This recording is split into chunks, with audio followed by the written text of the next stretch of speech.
Hello students, आज हम पढ़ेंगे प्रश्नावली 5/3 का क्वेश्चन नंबर 8। उस एपी के प्रथम 51 पदों का योग ज्ञात कीजिए जिसके दूसरे और तीसरे पद क्रमशः 14 और 18 है। आपको एक एपी का 51 पदों का योग ज्ञात करना है, यानी S51 ज्ञात करना है। 51 पदों का योग ये तो होता है SN, ठीक है। और उस एपी के दूसरे और तीसरे पद क्रमशः 14 और 18 है, यानी दूसरा पद A2 बराबर है 14 और तीसरा पद कितना है A3 बराबर कितना है 18 है। ज्ञात हमको SN S51 करना है। अब देखो, अगर इसके अंदर जाएं, देखते हैं S51 ज्ञात करने के लिए हमको क्या क्या चाहिए। यानी SN है ये, तो N का मान 51 है। तो देखो, आपको सूत्र पता है SN बराबर N/2 2A plus N-1 into D। इस सूत्र के अंदर देखें तो यहां पे देखो S51 है, यानी SN यानी 51 दिया है, ठीक है। तो देखो N51 है, N51 है। इसमें पूरे में हमें ना तो A दिया है ना D दे रखा है, तो यानी S51 वाला पद ज्ञात करने के लिए आपको A और D ज्ञात होना चाहिए। समझ गए? ये क्या होना चाहिए? ज्ञात होना चाहिए हमको। तो ये ज्ञात अब कैसे होगा? तो इसके लिए हमारे पास ये दिए हुए हैं, तो हम इससे क्या करेंगे? A और D ज्ञात करेंगे। तो देखते हैं कैसे करते हैं। A2 बराबर 14, तो A2 का सूत्र क्या होता है? आपको AN का सूत्र पता है ना? A plus N-1 into D बराबर 14 और A प्लस A2 ज्ञात करने, यानी N2 है, तो 2 माइनस 1 इंटू D बराबर 14 और A प्लस D बराबर 14।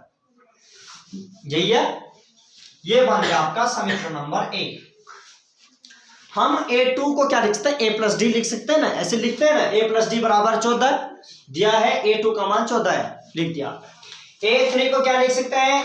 A प्लस 2D बराबर 18 लिखते हैं। कैसे लिखते हैं? उस सूत्र में रख के देखो, A plus N-1 into D बराबर जितना दिया है A3 का मान, तो देखो A प्लस 2D बराबर 18 बन गया। सेम बन गया, ठीक है। तो यह है समीकरण नंबर 2। हम यहां पर समीकरण नंबर 1 और 2 की तुलना करेंगे, और तुलना करने के बाद हमें यहां से D का मान निकल जाएगा, या A का मान, किसी न किसी चर राशि का मान निकल जाएगा।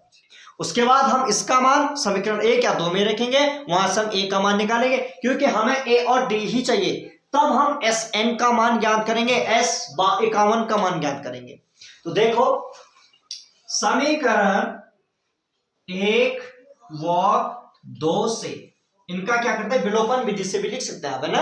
विलोपन विधि से हल करने पर तो A प्लस D बराबर 14 दे रखा है, समीकरण नंबर 1। समीकरण नंबर 2 है A प्लस 2D बराबर 18 है।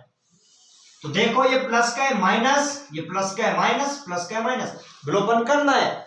तो धन ऋण का ऋण A से A कट गया, तो यहां पे बात धन ऋण का ऋण 2D में से एक D गया, तो D बचता है, और माइनस का चिन्ह, बड़ी संख्या का चिन्ह माइनस का, तो माइनस का D बराबर धन ऋण का ऋण 18 में से 14 गया, 4 बचता है, और बड़ी संख्या का चिन्ह माइनस का है, तो माइनस का, माइनस से माइनस कटा, तो हमारा D का मान कितना आ गया? D बराबर आ गया 4।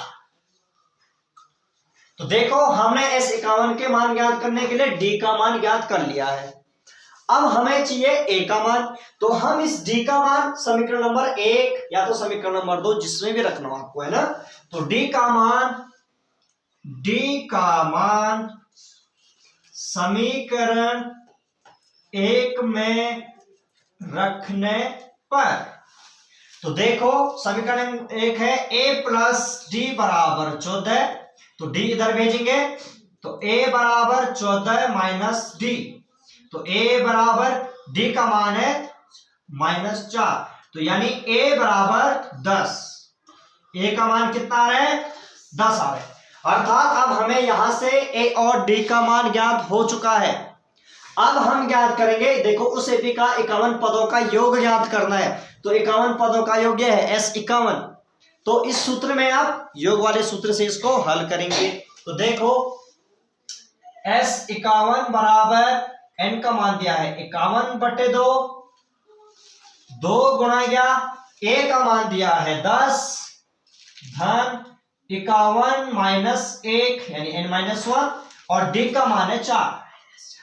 निकल जाएगा यहां से हमारा हल। तो S51 बराबर 51/2 और ये होगा 10 दूने 20 धन 200, ठीक, 50 गुणा गया 4, ठीक है। तो S51 बराबर 51/2, ये हो रहा है 220, ठीक है। और S51 बराबर 2 से काटो, 2 एकम 2, 2 एकम 2, ठीक है। तो 51 गुणा गया 110, तो 110 गुणा गया 51, 1 शून्य का 0, 1 एकम 1, 1 एकम 1, 5 शून्य का 0, 5 एकम 5 और 5 एकम 5, 0 1 6 5। इसका है S51 बराबर 5610, यानी इसके इस एपी के 51 पदों का योग आपका 5610 होगा, ठीक है।